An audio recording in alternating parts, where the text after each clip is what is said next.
दाऊद है, उसने शाऊल के कपड़े पहनने से मना कर दिया था कि मैं तेरे कपड़े नहीं पहनूंगा, मैं तेरा अधिकार लेके नहीं जाऊंगा, क्योंकि अगर मैं तेरे अधिकार में चला तो हो सकता है कि मैं अपने मस्सा को खराब कर दूं।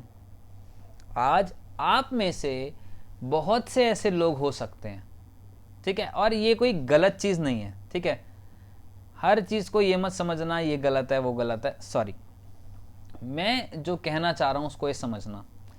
आप में से बहुत से लोग ऐसे हो सकते हैं जो कहते हो प्रभु मुझे उस पास्टर की तरह बनना है, मुझे वैसे प्रचारक की तरह बनना है, मुझे वैसे प्रॉफिट की तरह बनना है, मुझे उस वाले पास्टर के जैसा बनना है, तू मुझे बना।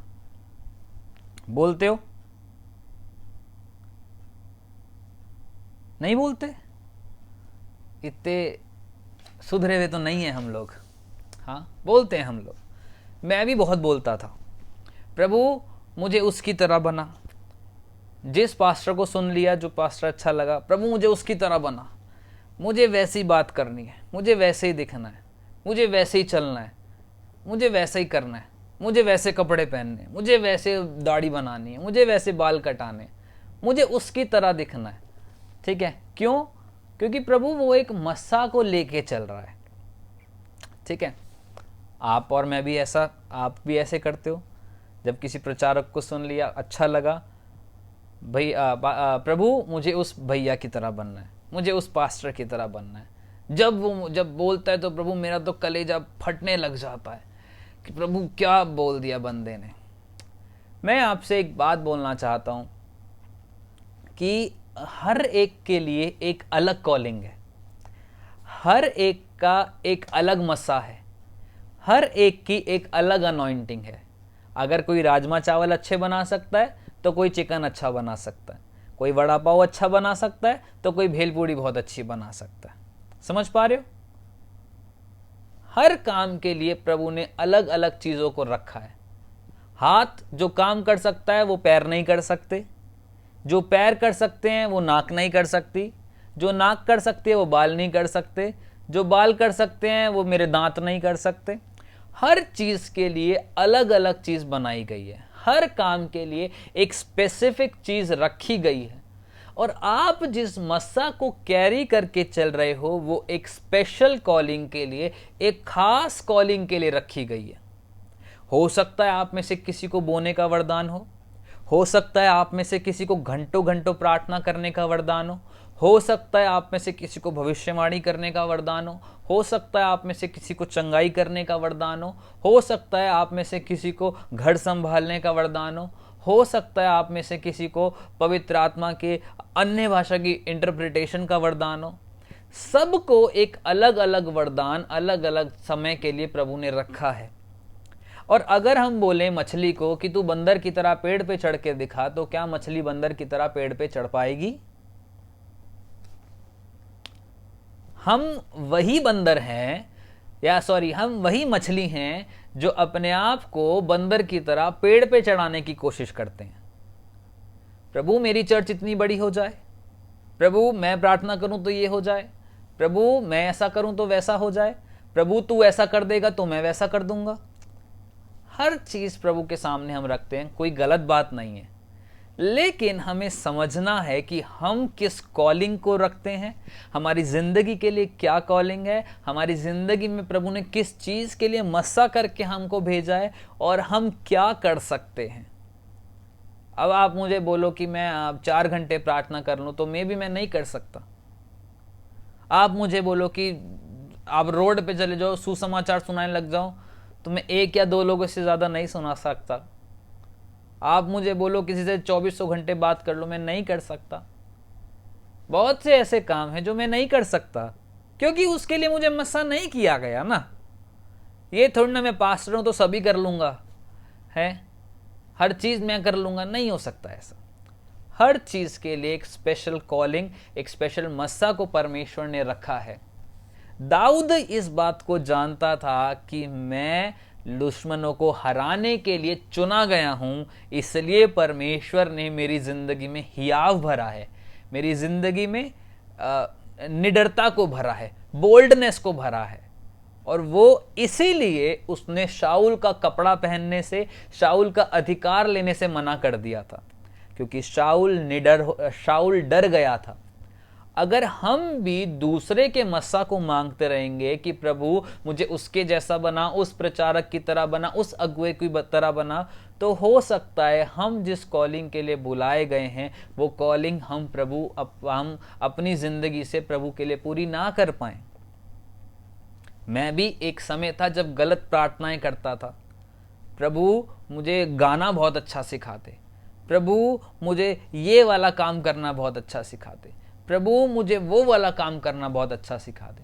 लेकिन जब मैंने इस बात को जाना कि प्रभु तू जिस कॉलिंग को मेरी जिंदगी में रखता है उसको जाहिर कर, अपने पवित्र आत्मा को मेरी जिंदगी पे प्रकट कर कि मैं किस कार्य के लिए चुना गया हूं, वो मेरे ऊपर जाहिर कर। प्रार्थना किया, प्रार्थना किया, प्रार्थना किया, प्रभु ने जाहिर किया।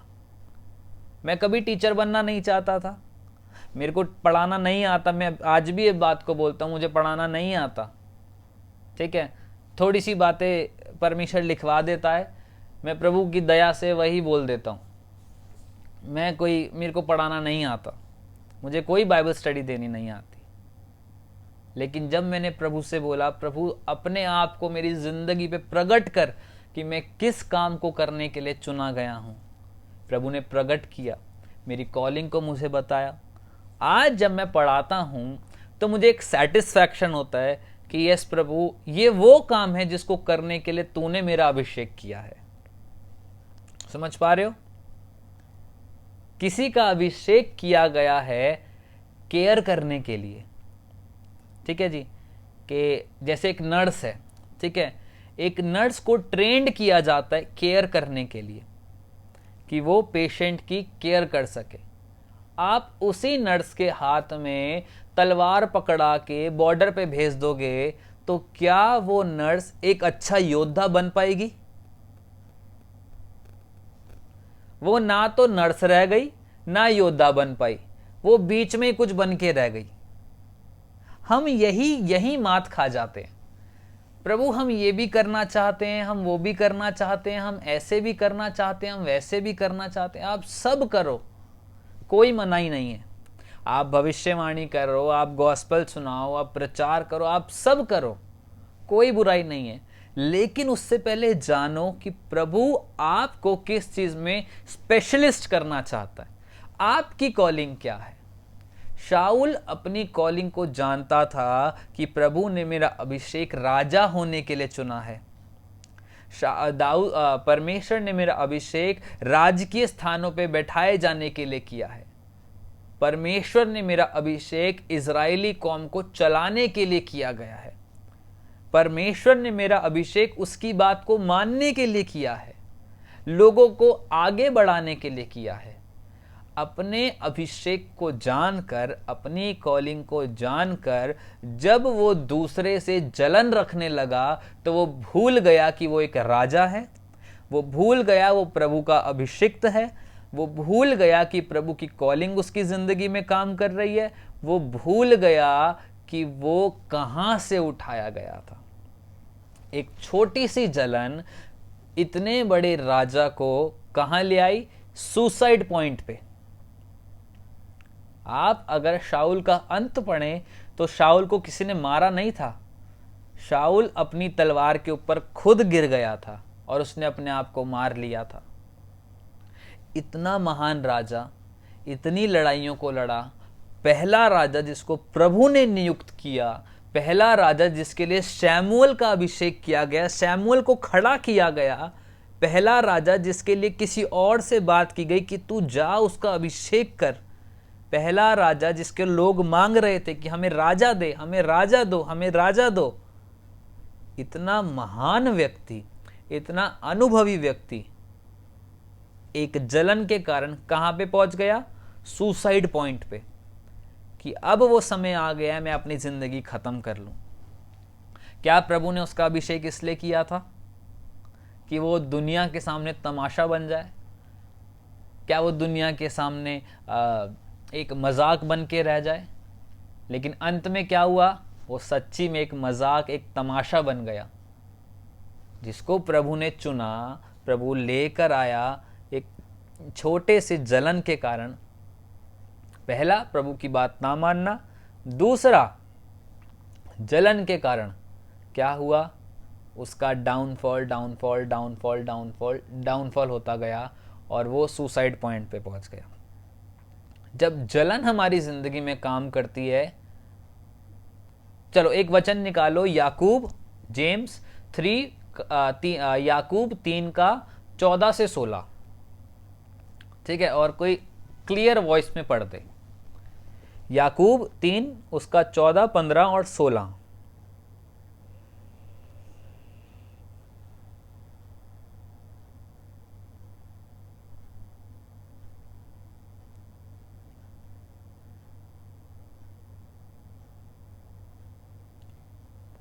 याकूब 3 उसका 14, 15 और 16, जल्दी से।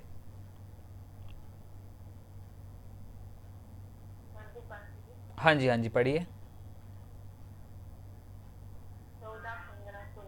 हाँ जी,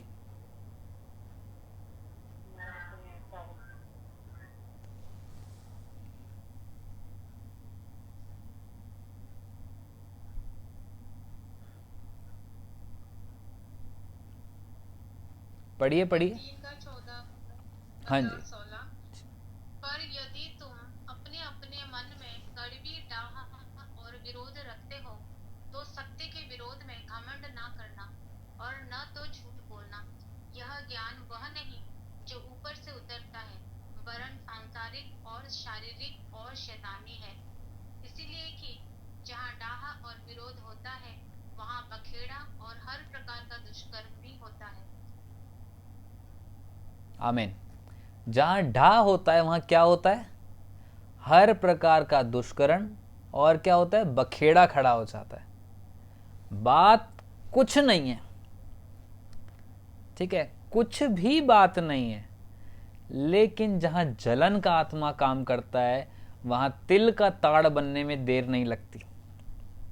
बीते समय में कुछ लोगों के साथ ऐसा हुआ है, बात कुछ नहीं है, नथिंग, बट स्टिल उनकी बात को ऐसा प्रेजेंट किया जाता है कि वो एक बड़ा बखेड़ा खड़ा कर देता है। और जब बात करने बैठो तो क्या निकलता है, ये तो कोई बात ही नहीं है, ऐसा तो कुछ था ही नहीं। जब जलन का आत्मा काम करता है तो चीज़ें अक्सर बिगड़ती हैं, और परमेश्वर कभी नहीं चाहता कि हम किसी और से जलन रखें। 2 वचन और निकालेंगे, उसे पढ़ेंगे और ख़त्म करेंगे। पहला रोमियो 12 का 3, और दूसरा कोई निकाल दे गलातियों 6 का 4। ठीक है, रोमियो 12, 3, गलातियों का 6, 4।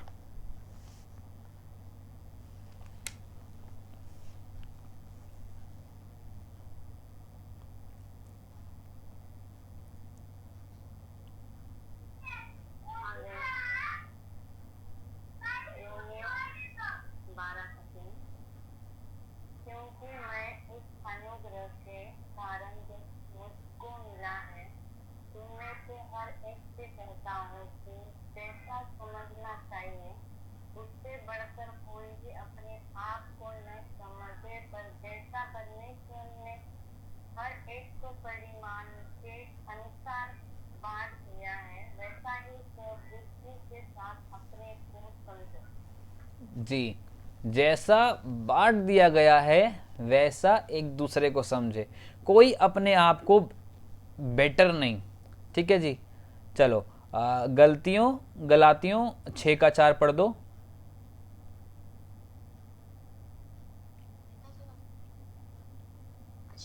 Praise the Lord. मैं पढ़ती हूँ गलातियों 6 का 4। जो वचन की शिक्षा पाता है वह सब अच्छी वस्तुओं में सिखाने वाले को भागी करे। ठीक है, जो क्या होता है, वचन की जो शिक्षा पाता है वह सब अच्छी वस्तुओं में सिखाने वाले को भागी करे। समझ में आ गया, मेरे को कुछ बोलने की ज़रूरत तो नहीं है इसमें।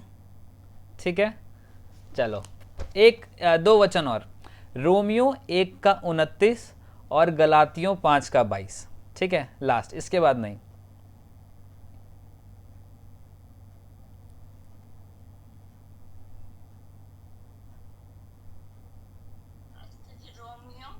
रोमियो 1:29 और गलातियों 5:20।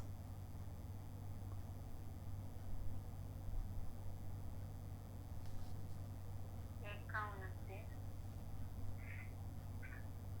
तो वे सब प्रकार के अधर्म और दुष्टता और लोभ और बैर भाव से भर गए और डाह और हत्या और झगड़े और छल और ईर्ष्या से भरपूर हो गए और जुगलखोर हो गए। जी, तो लोग जो हैं क्या हो गए जी। Thank you so much sister जी। गलातियों 5:20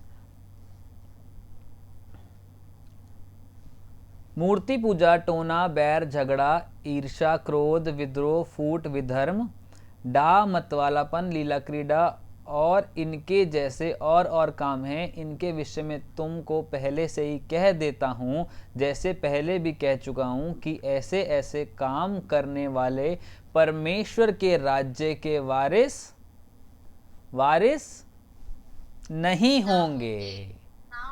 जी, तो अगर आज तक भी आपकी जिंदगी में कहीं पर दिल के किसी कोने में, दिमाग के किसी कोने में, गुर्दे, फेफड़े, पेट, चर्बी, इस पूरे शरीर के किसी भी कोने में किसी के लिए भी कोई जलन है, कोई डाह है, कोई बैर है, कोई ऐसी बात है जो आप माफ नहीं कर पा रहे हैं, तो आज ये समय है, हम प्रार्थना करेंगे, प्रभु से माफ़ी मांगेंगे और प्रभु को बोलेंगे, प्रभु ये छोटे से पाप के चलते हम अपना स्वर्ग जाना रोकना नहीं चाहते प्रभु।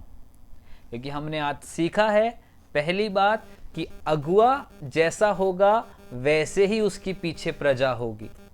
जिस मस्सा को लेके राजा चल रहा है, अगुआ चल रहा है, उसकी प्रजा भी उसी मस्सा को लेके चलेगी।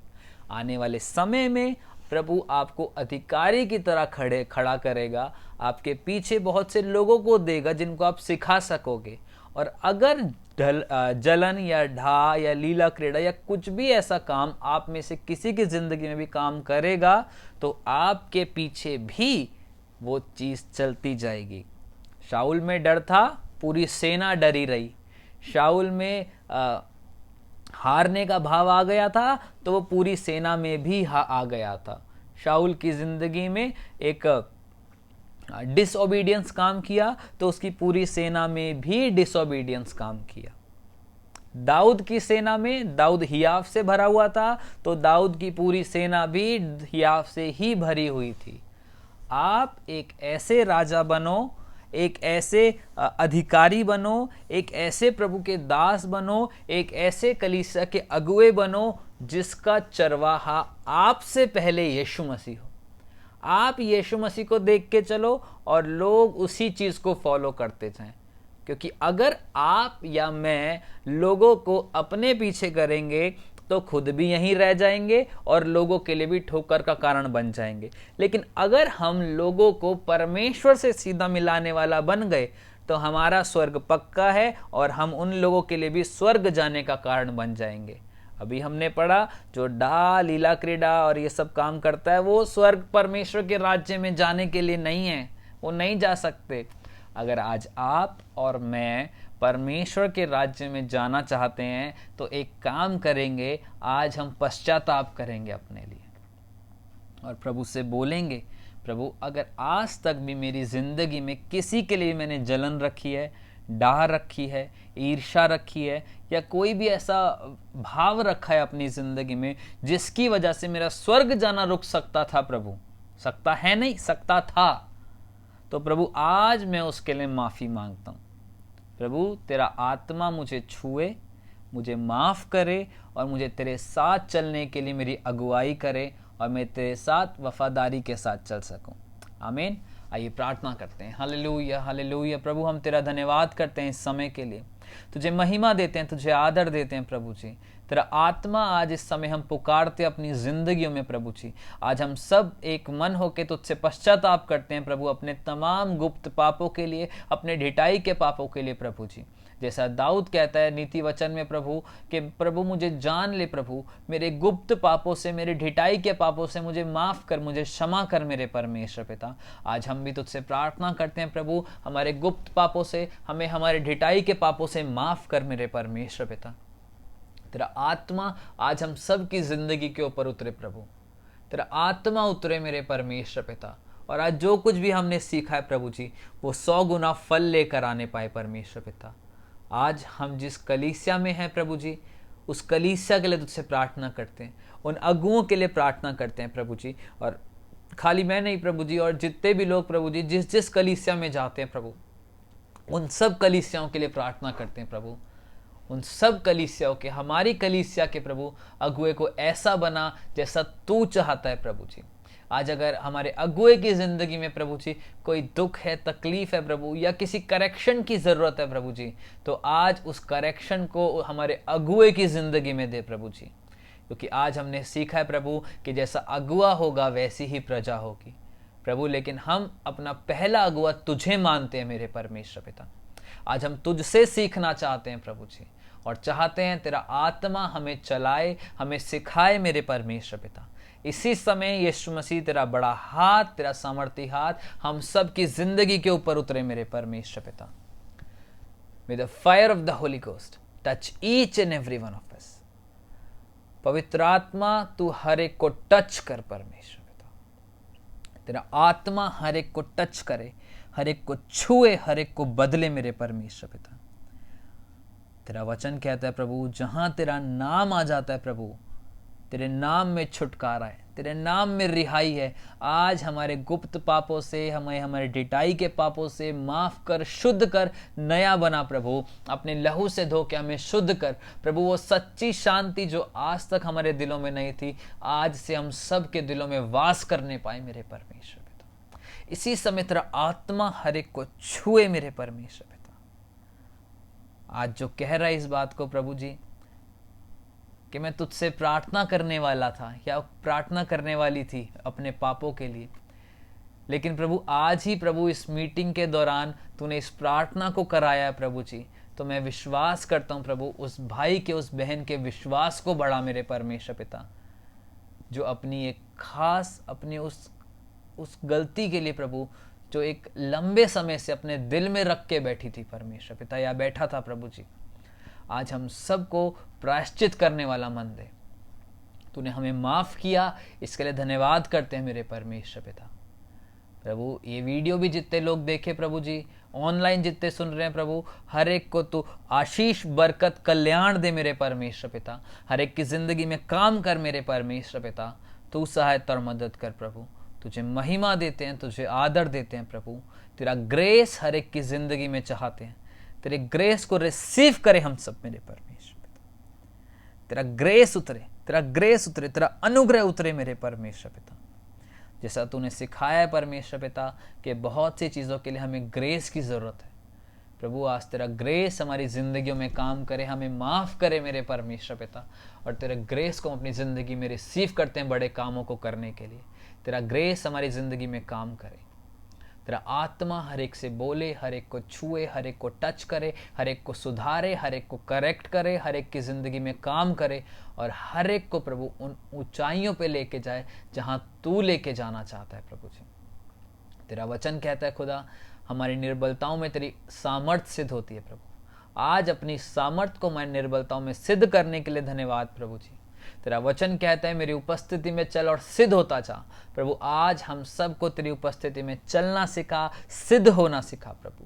तू सहायता और मदद कर, और इस प्रार्थना को यीशु के नाम से मांगते हैं।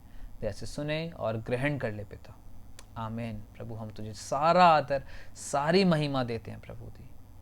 तूने हर एक से बोला, हर एक से बात किया, इसके लिए धन्यवाद करते हैं, और इस प्रार्थना को यीशु के नाम से मांगते हैं। आमीन, आमीन। प्रभु आप सबको आशीष दे।